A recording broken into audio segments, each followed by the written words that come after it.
I want to thank MIT and Peace Action and Jonathan. I've known him a long time. He's a good guy. Yeah, my whole life. And so, you know, some of you guys have heard of Cornel West. He's teaching a class that's open to the public at Harvard, so I was sitting in on it this week.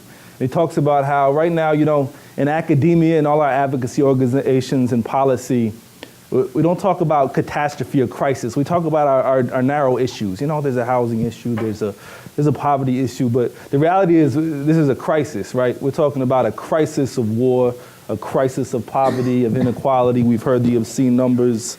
You know, an environmental crisis, a crisis of democracy. Dr. King called it the triple evils of capitalism, poverty, racism, militarism. And what he did was something we're doing here today, is he connected the issue of war abroad to the war at home. He said the bombs dropping in Vietnam are dropping today in Watts. You know, the bombs dropping today in Syria, Iraq, Afghanistan, they're dropping in Roxbury, they're dropping in Cleveland, and so on and so forth.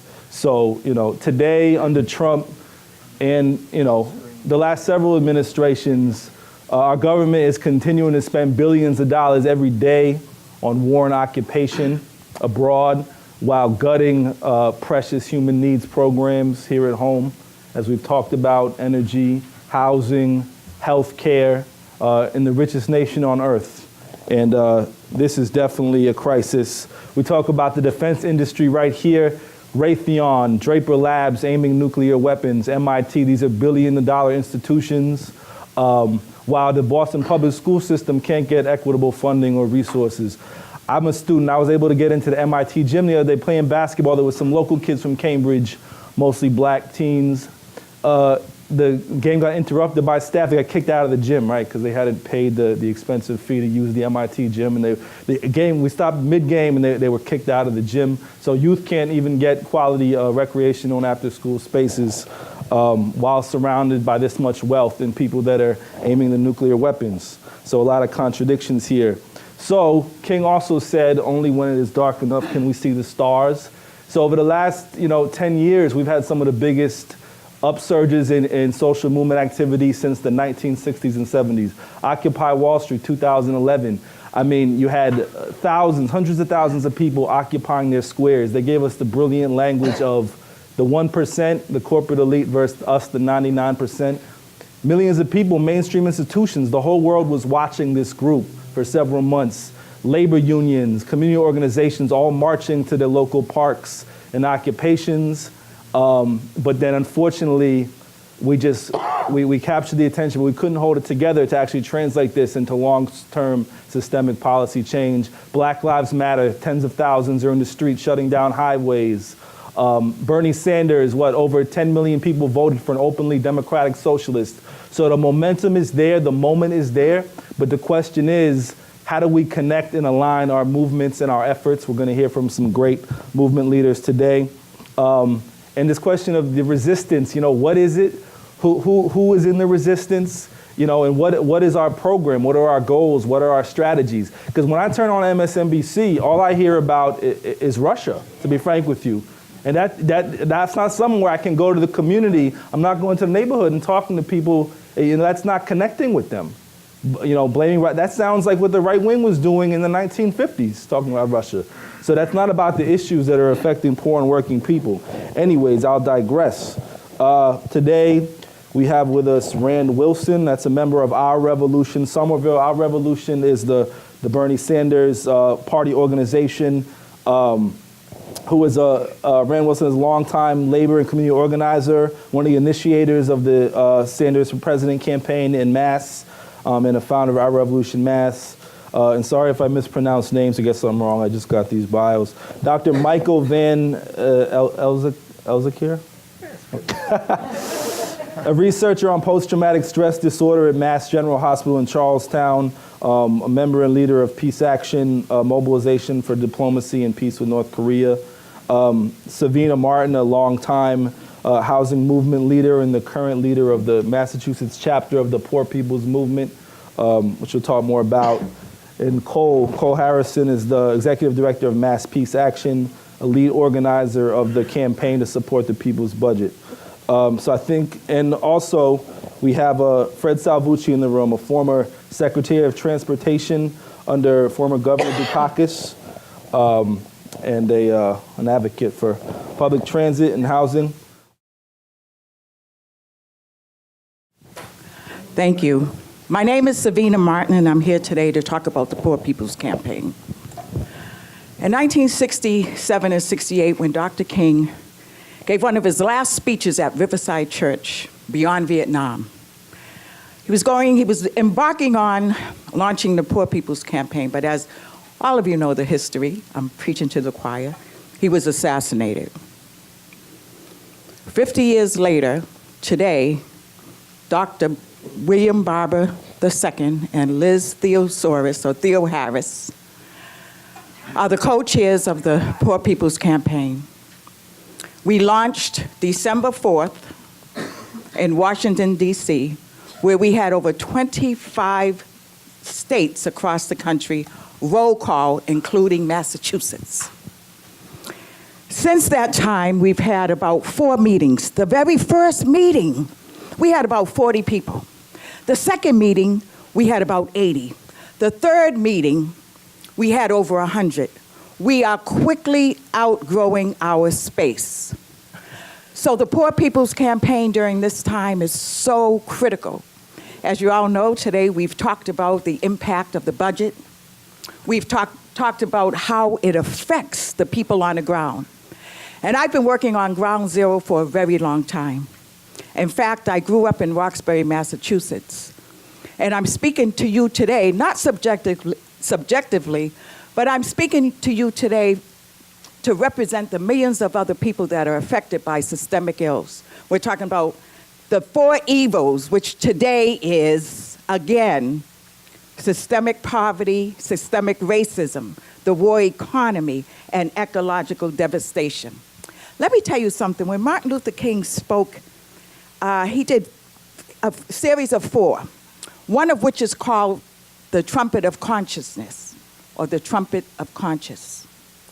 He said, there is a fire raging. There's a fire raging today. Whenever an ambulance is on its way to an emergency, it does not stop at the red light. In fact, it barrels straight through the red light. If a man is laying on the street, bleeding to death, what must we do as first responders to stop that bleeding, to stop that hemorrhaging? Well, today, people are bleeding. Today, in 2018, there should not be people, human beings, disregarded as human industrial waste to lay on the sidewalks and beg for food. Today in this country, we should not be able to see children go to school hungry or students in debt before the age of 22 and 25. We should not be able to witness that today. So what are we doing about it? Well, the Poor People's Campaign is organizing again in over 30 cities across the country. Back in let me start with 2014 when Reverend Barber began organizing across the country. He started these MPOLISes, which stands for the Regional Moral Political Organizing Leadership Institutions and Summits, which stands for MPOLIS. He came here to Massachusetts a few times and organized. And at that time, the Moral Monday movement began an organization of faith leaders to support us. Again, by December 4th, we launched in Boston. We need help. We need people to join the Poor People's Campaign. We're asking for faith leaders, academics, educators who can help conduct political education to the most poor and dispossessed people in this country and in this city. And excuse me, I'm tired and I have a lot of anxiety because you have so much to say. There's a lot to say, so just bear with me. Help me here, encourage me along the way. I'm also a veteran. A little bit about myself. I'm a veteran. And I went into the military to escape my community. The context in which I grew up with, I should have never been able to witness.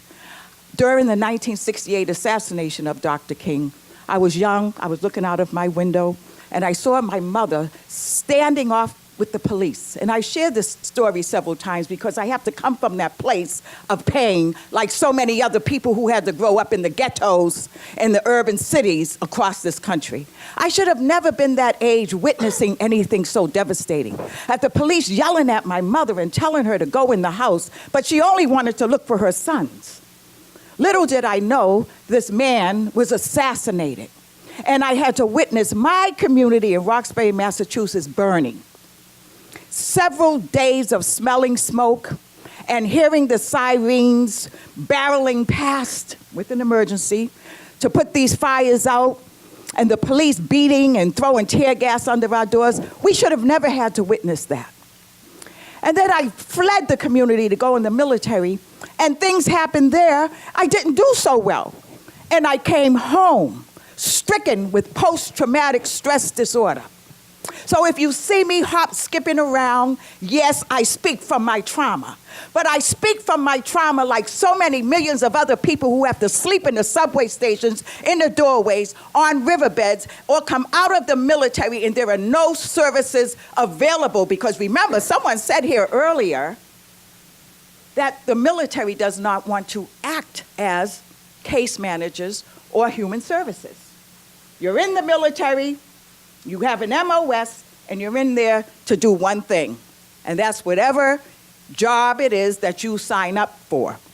But if something happens to you while you're in the military, and you get a discharge and you come home, you're on your own.